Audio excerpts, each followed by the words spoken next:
ikaw ay nalulungkot, makinig lamang sa mga kantang katagang hahaplos sa iyong diwa at banal na mga salita gaganang iyong pakiramdam at gagaling ka sa iyong karamdaman.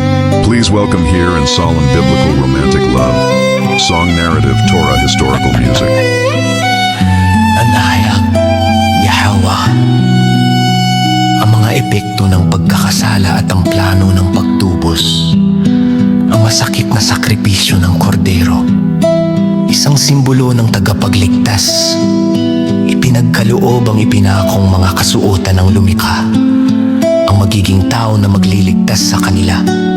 Sa mag-asawa ay lumalago ang pag-ibig at pasasalamat sa tagapagligtas. Ang panginginig ng masasamang hukbo sa harap ng pagkilos ng walang hanggan at ang paghahayag ng plano ng pagsagip. Sinamahan ng walang hanggan. Ang mag-asawa sa labas ng hardin. Muling sinubukan ni Satanas ang kamay ng tao at hinarap sila ng may galit. Ngunit pinalayas ng alahaya Yahweh. At ang kanilang mga banta ay napatahimik.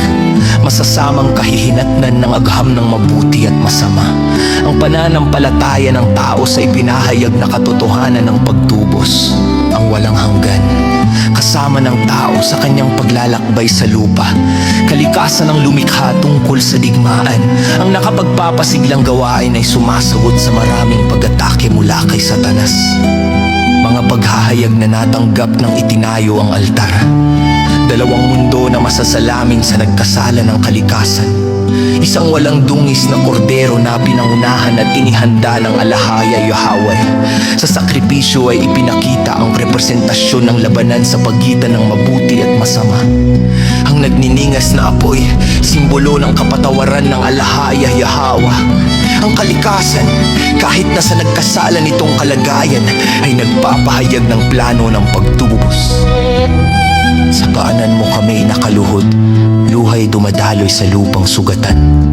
Hinawakan mo ang aming nanginginig na kamay, at sa dilim, kami iyong ibinangon.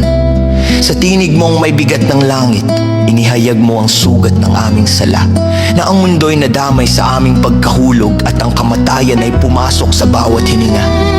Mga anak, wika mo sa aming puso.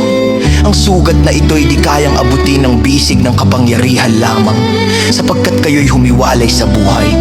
Nakaungo ang aming mga noo sa hiya, sa yapak ng katarungan kami sumunod, patungo sa lugar ng aming pagkakasala, kung saan nakala namin doon magtatapos ang lahat. Ngunit sa gitna ng hatol at luha, isang pangako ang dahan-dahang sumilang.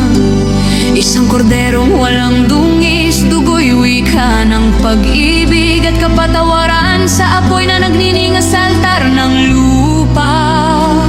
Ipininta mo ang plano ng pagsagip sa gitna ng aming pagkahulog.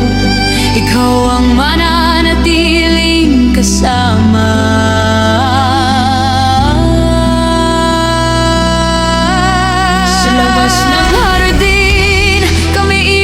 Sinamahan, hubad sa lakas, ngunit binihisan ng pag-asa sa bawat hakbang. Sa lupang isinumpa, naroon ka, di kailanman lumisan.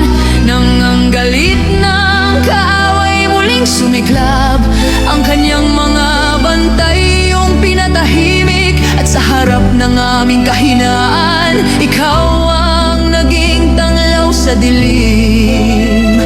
Sa pagitan ng mabuti at masama, ang sakripisyo ang naging wika ng langit. Kalikasan man ay sugatan at humihibig. Ipinapahayag pa rin ang iyong awa at layunin sa altar na itinayo sa alikabok ng lupa. Ang pananampalataya ay muling isinilang na ang